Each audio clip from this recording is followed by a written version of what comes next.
A large international airport, late afternoon in the waning days of the year. Crowds jostle and hurry, trying to catch flights home to reunite with family for the holidays. An announcement crackles over the loudspeakers. Wheels of suitcases click clack across cold tile floors, and amid the chaos, a moment emerges that makes everyone freeze. Major Michael Johnson, an Air Force officer, has just returned from the war zone. His uniform is immaculate, his eyes steady. But today, he is not coming home for himself alone.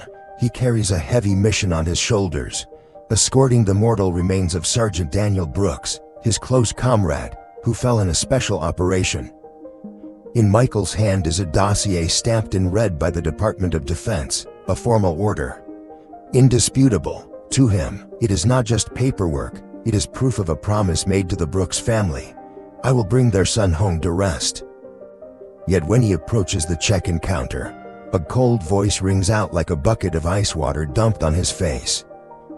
"Sorry, sir, you cannot board this flight. Your documents have issues." Michael freezes. No one believes their ears.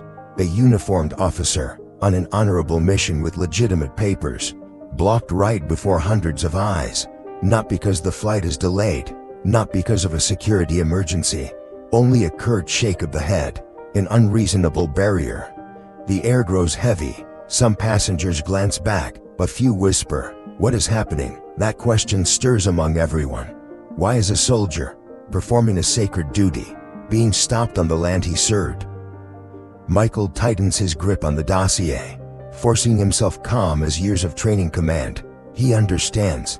This blow is not merely an insult to him personally, it could be the start of some darker truth.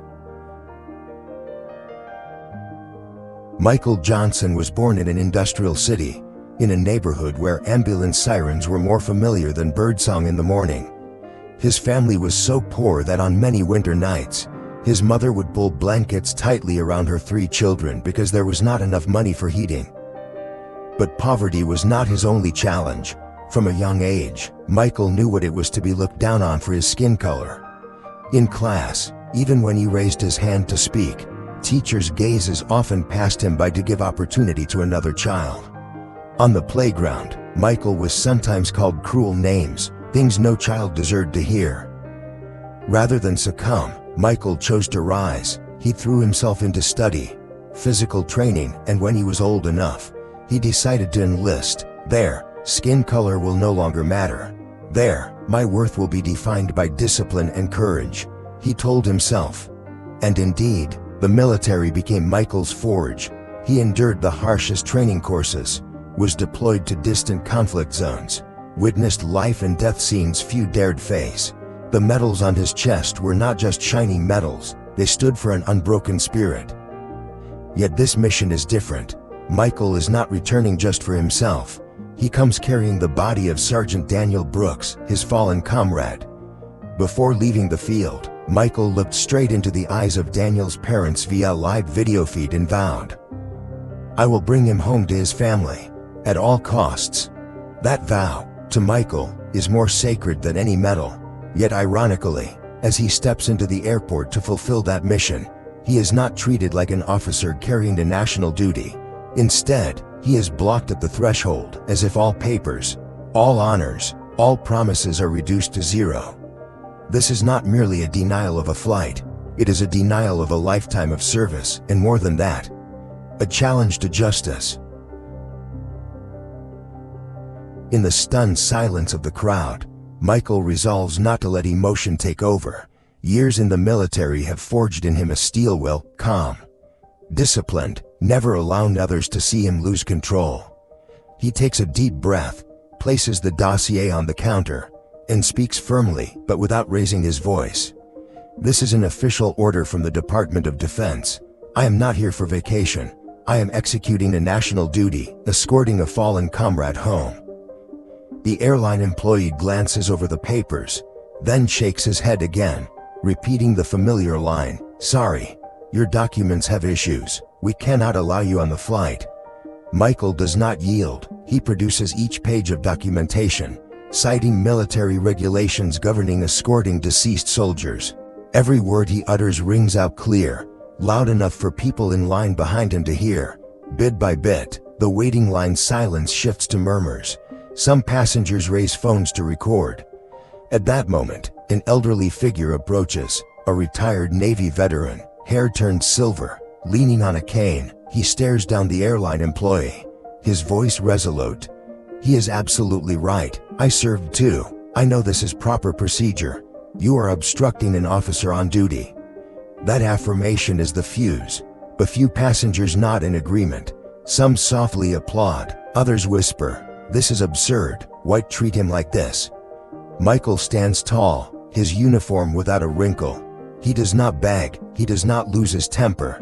He simply and resolutely repeats, "This is not a personal flight. This is the honor of a fallen soldier." His composure, combined with the bearing of a battle-tested military man, gradually turns the crowd from indifference to admiration. No one knows the real reason behind the airline's decision, but at that moment, it seems justice itself stands with Michael. The airline employee kept repeating the same tired line, "Due to security policy. We cannot allow it." But as more and more eyes turned their way, those words rained hollow. A young passenger raised his phone and began live streaming. "This is an international airport. An Air Force officer escorting a fallen comrade is being blocked for no reason. What do you all think?" Within minutes, thousands were watching. Comments flooded in. "Unbelievable. Let him do his duty. This is an insult." A woman near the counter, eyes brimming with tears, spoke up. "My husband died in the ward too. If someone had stopped the person bringing him home, I don't know how I would have gone on." The air in the terminal grew heavier. More passengers raised their phones to record. Someone shouted, "Show respect for our soldiers. Honor those who serve." Soon, a hashtag about the incident began trending rapidly across social media. News spread through the terminal like wildfire. Veteran organizations quickly shared the video, calling for action. Meanwhile, the airline stayed silent, dodging every question, but the truth has a way of slipping through. One insider, unable to bear it any longer, messaged an independent journalist. They do not want a black officer escorting the coffin of a white soldier.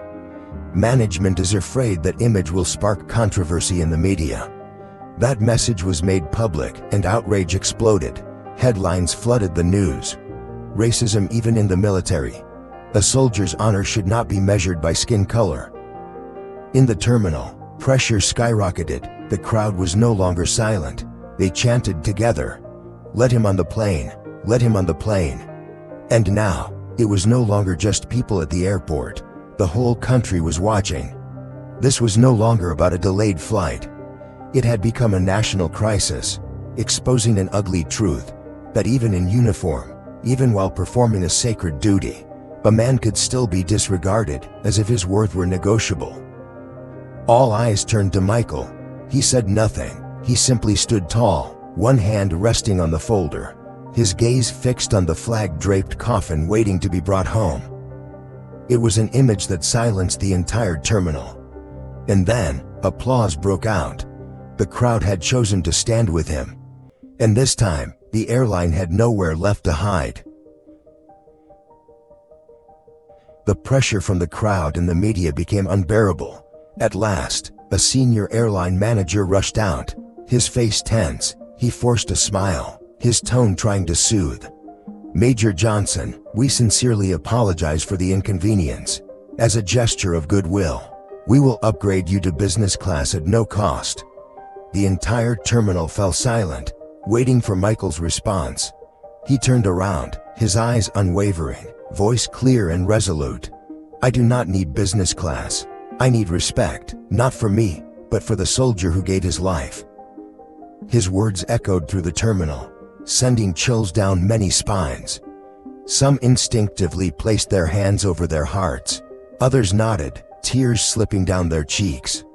At that moment, a high-ranking officer from the Department of Defense appeared with his delegation. He walked straight up to Michael, raised his hand in a formal salute, and spoke loud enough for everyone to hear. "Major Johnson, you and your comrade will not be flying with this airline. We have arranged military transport. Your mission will be fulfilled with full honors." That moment froze the entire terminal in silence. Then suddenly, applause erupted.